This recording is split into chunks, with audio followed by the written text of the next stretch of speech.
काटी, मिलिट्री कैद काटी, कितना मुश्किल था मिलिट्री कैद को काटना।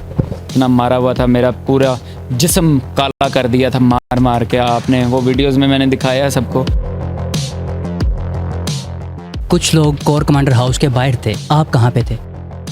अहमक जो है वो अपने जो दिल की बातें वो ज़बान पे रखता है, बाकी आप समझदार हैं, आगे चलें।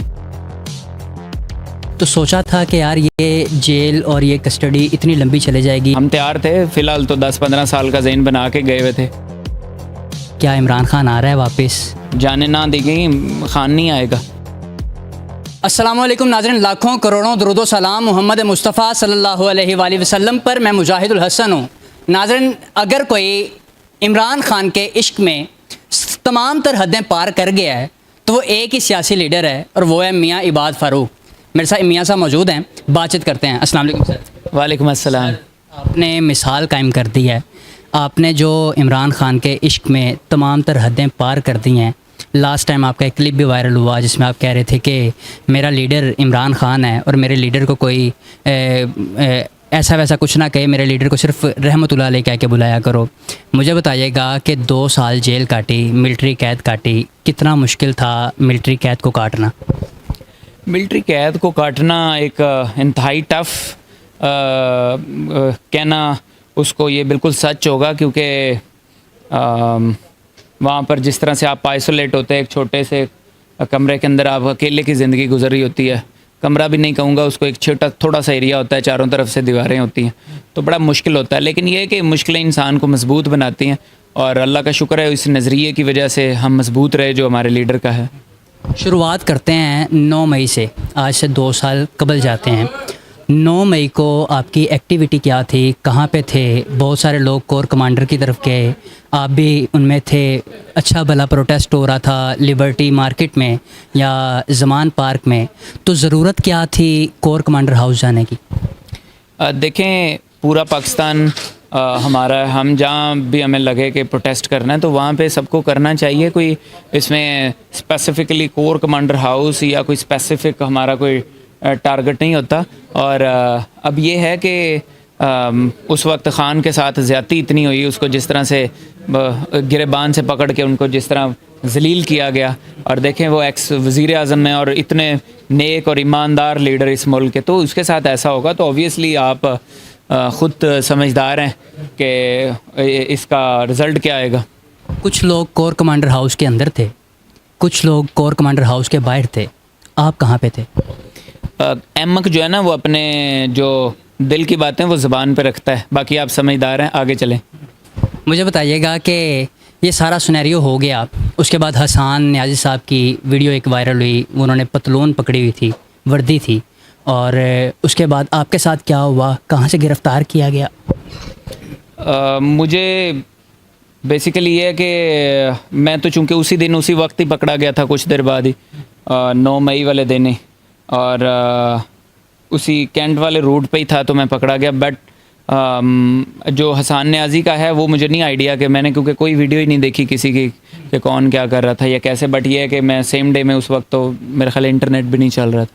आपने जब गिरफ़्तारी हुई थी तो सोचा था कि यार ये जेल और ये कस्टडी इतनी लंबी चले जाएगी, मैं 2 साल जेल में गुजार लूँगा? तो लंबा चौड़ा सोचा हुआ था, वो बड़ी थोड़ी, मुझे तो मेरे ख्याल में मेरी माँ की दुआ थी या मेरे अल्लाह का वो हुक्म था कि मुझे इस वक्त जेल से बाहर आ जाना, वरना मुझे लगता था भी टाइम लगेगा। बट ये कि हम तैयार थे, फ़िलहाल तो 10-15 साल का ज़हन बना के गए हुए थे, इसलिए कुरान का हिफ्ज़ करना शुरू कर दिया और बस ऐसे ही है। जब आप सियासतदान थे, मैं 2 साल कबल की बात कर रहा हूँ, उस वक़्त कुछ बड़े लीडर्स थे जो बाद में पीटीआई को छोड़ गए, प्रेस कॉन्फ्रेंस कर गए और उसके बाद वो अब सियासत में भी नज़र नहीं आते। तो आप भी एक प्रेस कॉन्फ्रेंस करने के लिए आए थे, लेकिन वो 2 जुमले कह के तो आपने प्रेस कॉन्फ्रेंस ख़त्म कर दी थी। करवाई गई थी प्रेस कॉन्फ्रेंस और उसके बाद क्या हुआ कि अचानक आपका जहन बदल गया? वो इन्होंने मुझसे बयान लिया था, प्रेस कॉन्फ्रेंस कोई मीडिया वाले तो नहीं थे, मुझे एक रूम में रख के वो बयान लिया गया था। और फिर मैं जैसे ही बाहर आया और उसी दिन सेम डे में ही मैंने अपना बोल दिया कि ये मुझसे ज़बरदस्ती लिया गया। मैंने दिखाया अपना जितना मुझ पे जुल्म हुआ था, वीडियोस मतलब दिखाई मैंने, जितना मारा हुआ था, मेरा पूरा जिस्म काला कर दिया था मार मार के। आपने वो वीडियोस में मैंने दिखाया सबको उस वक्त ही। तो मैंने कहा ये कह के मुझसे लिया गया, लेकिन I stand with my leader, ये मैंने कह दिया था। असद उमर भी छोड़ गए, फवाद चौधरी भी छोड़ गए, ये वो लीडर थे जो कहते थे कि हम पीटीआई के बगैर कुछ भी नहीं है और हमारा जीना मरना सब पीटीआई के लिए है।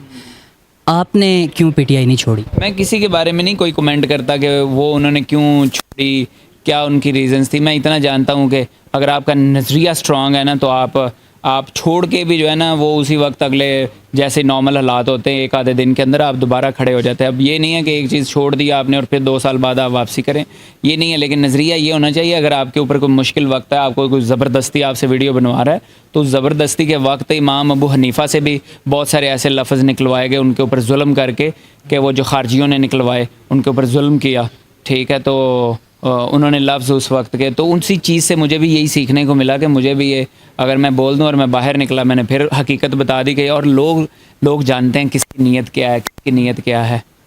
मियाँ साहब, बहुत मुश्किल लम्हा था जब आपका बेटा शदीद बीमार था। उस दौरान भी हमने इंटरव्यू किया, लोगों को दिखाया कि यार ये गलत हो रहा है, ऐसा नहीं होना चाहिए था मियाँ इबाद फ़ारूक के साथ, कम से कम बेटे को तो मिलवाया जाए। तो आपको कब पता चला था कि यार बेटे की तबीयत शदीद ख़राब है? मैं उस वक्त मिलिट्री में था तो मुझे पता चला कि शदीद मेरे बेटे की तबीयत ख़राब है। कितने अरसे बाद? और जिस वक्त उसकी तबीयत बहुत ज़्यादा ख़राब हो गई थी, मेरा ख़्याल है तो कोई 2 माह गुजर चुके थे, 1.5 माह इस बात को। फिर मुझे मिलिट्री में पता चला, वो कुछ देर के लिए आए मुझे मिलवाने के लिए, बस कुछ ही देर मिलवाते थे, 15-20 मिनट या इस तरह, आधा घंटे का कह के, और 20 मिनट 15 मिनट, तो वही 1 दफ़ा 2 दफ़ा मुलाकात हुई। फिर मैंने बहुत ज़्यादा रिक्वेस्ट की कि मुझे मेरे बेटे के साथ उसके रूम में लॉक कर दें, मुझे हैंड कफ्स लगा, मेरा बेटा ठीक हो जाएगा, लेकिन किसी ने मेरी कोई बात ना सुनी। मुझे बताइएगा कि जब बेटे की वफ़ात हुई तो आपको कब्रिस्तान लेके आया गया, तो उस वक़्त भी आपके चेहरे पे मास्क था और फ़ौरन फिर आप वहाँ से आपको लेके चले गए, तो कहाँ पे लेके गए थे दोबारा? और आपने उन्हें कहा नहीं उस वक़्त कि यार मेरा बेटा है, कब्र में उतार दिया है, तो कम से कम थोड़ा तो वक्त दें मुझे कि कब्रिस्तान में मैं रुक सकूं? नहीं, मुझे तो सिर्फ जनाजा पढ़वाया और मैं तो कब्र के अंदर भी नहीं अपने बेटे को उतार सका।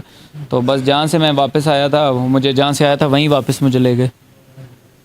आपका एक क्लिप वायरल हुआ था और आपने कहा कि मेरा लीडर इमरान खान बूढ़ा हो रहा है जेल में, और इससे पहले ये वो लफ्ज़ था, ये वो जुमला था ये आपके अलावा किसी को भी ख्याल नहीं आया। सारे कहते रहे कि इमरान खान रिहा हो रहा है, आज हो जाएगा, कल हो जाएगा, 7 दिन बाद हो जाएगा, उसके बाद महीने बाद हो जाएगा। आपके जहन में क्या है, क्या इमरान खान आ रहा है वापस या अभी लंबा अंदर है?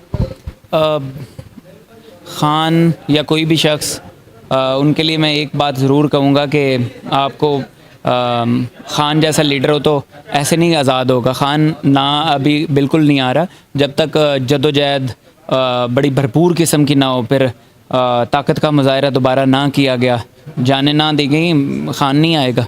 और मेरा ख़्याल है कि इसके लिए हमें जद करनी होगी। तो मौजूदा लीडरशिप है, आपको लगता है कि पाकिस्तान तहरीक इंसाफ कहीं ना कहीं ख़त्म होती हुई नज़र आ रही है? नहीं, बिल्कुल भी नहीं। मुझे पाकिस्तान तहरीक इंसाफ तो मुझे आसमान और बुलंदियों की तरफ जा रही है। पाकिस्तान तहरीक इंसाफ ये कभी ना डूबने वाली जमात है, क्योंकि ये खाली मियाँ आबाद नहीं खान साहब ने प्रोड्यूस किया। खान साहब ने मियाँ आबाद जैसे हज़ारों और लाखों नए जो यूथ है वो पैदा कर दी हुई है। ये मैं आपको बताऊं, ये बिल्कुल अगर किसी की सोच में ये थोड़ा सा भी फतूर है कि ख़ान के बाद ये पार्टी, मैं कहता हूँ कि ख़ान को अल्लाह ताला ज़िंदगी से तंदुरुस्ती दे, ख़ान की ज़िंदगी के अंदर भी, और आप देखना उसके बाद वो हज़ारों ऐसी सोच को पैदा कर गया है कि जो बिल्कुल उसी नज़रिए पे, उसी सोच पे बार बार मरने के लिए तैयार है, बार बार जितनी बार ज़िंदा हूँ वो मरने के लिए तैयार है। ये वो सोच डेवलप हो चुकी है। 8 फरवरी का इलेक्शन आप उस वक़्त कैदी थे, तो आपको बताया गया कि बाहर लोगों ने इमरान खान को किस तरह वोट डाला, फिर उसके बाद हुआ क्या इलेक्शन जो है? मीट हुई थी तो पता चल जाता है, वो थोड़ा बहुत बस कंट्रोल्ड ही होता है वहाँ पे। अब आपको कोड लैंग्वेज में बात करनी पड़ती है, तो वो ठीक है, हो गया। आजकल एक बड़ा वायरल हुआ है किस्सा कवल शोज़ब का और अलीमा ख़ान का। कवल शोज़ब ने जो जुमले अदा किए अलीमा ख़ान के लिए, आपको लगता है वो करने चाहिए थे?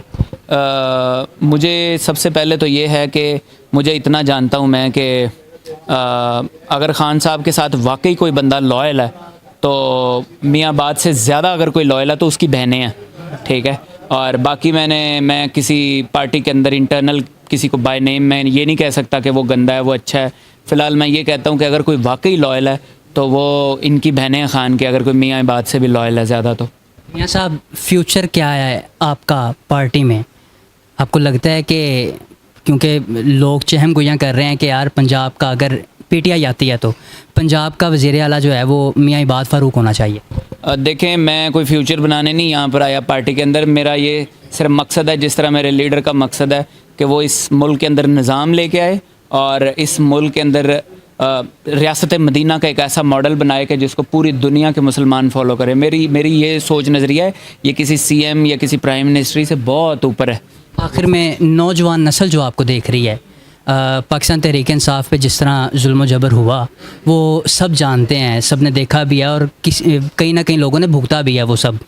नौजवान नस्ल के लिए क्या पैगाम है? तो नौजवान नस्ल के लिए मेरा ये है, स्पेशली जो जितनी पीटीआई की और ओवरऑल पाकिस्तान की यूथ है, मैं ये बताना चाहता हूँ कि मैं सबसे बेहद मोहब्बत करता हूँ, क्योंकि आप सारे मेरे लीडर से मोहब्बत करते हो। आप ही हो जो जिनकी वजह से हमारा लीडर बाहर आ सकता है। आपको खड़ा होना पड़ेगा, आपको जद्दोजहद करनी पड़ेगी, फिर इंशाल्लाह लीडर भी हमारा ज़रूर वापस आएगा हर सूरत में। नाज़रीन,